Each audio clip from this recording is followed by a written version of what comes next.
Bulan 2 Saiba Tolu FM, enapan 2 raki-raki. Bula FM namban 2 inosor. Go etabo ke boto kola sa Bula FM nga. Bula FM namban 2 korbu. Bula FM namban 2 sawa. Bula FM namban 2 la toka Bula. Namban 2 Bula FM memba. Bula FM namban 2 NSR in Singapore. Kalau tali tak ada warung yang Bula FM lo toka. Du ale akar warung Bula FM namban 2 NSR. Bula FM namban 2 NSR.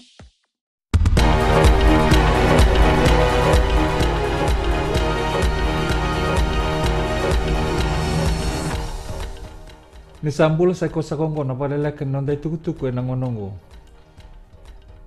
Saba kilay ko balebu na unin rakita katarati ko nang nando bonua na korturang lebu suba lami vesari ka ato sari ni kinausori. Elaurai ni walubungo ka ato tiko na poibonongori. Elaurai ni buti ko nga balebu mana kena sengan indau samaki ka baka sabata ki babina kan keli kena ibakata. Nangona talangango bunga na tiko na korturanga vesari kena sinu sa lubu kabungar sa kita kina viva no adere bunga talangar sa toka nga bakandua ena non ririko taka dimbuta kodi na non vale ke bakalalay tukuna talangar na tambani dismek ni tawim bini udango esenga ningayado wasauri ena kena sabaka salata kiti kumai ena loma ni vida na singa tukuna na iliuli ni dismek o manasa tangi da kimbau ni bunga era senga ni mbau rokoba ni bakaro solit kumai Mea tau sarangan ngauna sa sotabakin na lenga erang gai buki tamba sambera.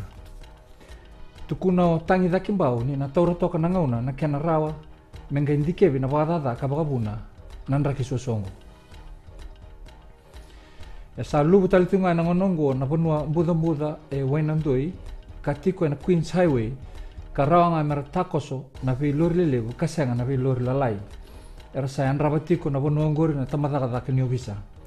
Sa lubutiko na udiwai lombau kar satu kita kina leo ni koro kina olo ni vani lotu na eklesia maikia ver na leo ni bonua erba tiko na koro ngawia ke visari sa andola tiko na ngonongo na ngawia Methodist Hall na kini Community Hall na vani lotu ni LDS mengawia Chauhan School St. Thomas Primary School kena Montfort Boys Town visari main ronro ver na valengai Pero na Vakaleleka may wailea watuanga sa andola tiko na ngonongo na kornibuli na Pandit Vishnu Deo rewanga merangwala nikina.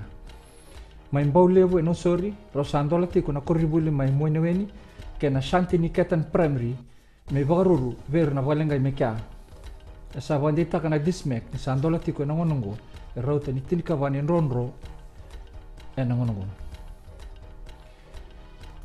Kinigito Esa nangole tiko may kinanonda po no Vijay Singh endo na lubebi tika kilay burbura nangito na golf may bagay tabi na sota na Fiji International kana bagay dori na Natandola Bay Golf Course na bula o Oksita.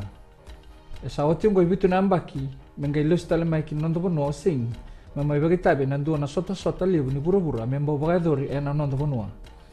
Ulo tiko ni dobi ni sota ngo endo na $1 million karena ngole tali tiko ngamay nantaw gito golf rongolevo na nonta burbura mera may bagay tabi kavinga kita kanila bulevo ngori meta beker na Vakaleleka nonde tukutuku na ngonongo sakiri sakatiko mendangang garoni na nraki susongo pambimbi berna lubenda ni kalongat sakatiko ni bakadengo benak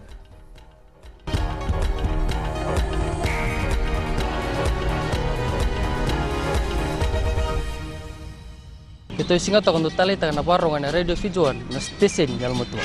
Ako na koro ko na talita. Mandaw talita kini na warung radio Fijuan.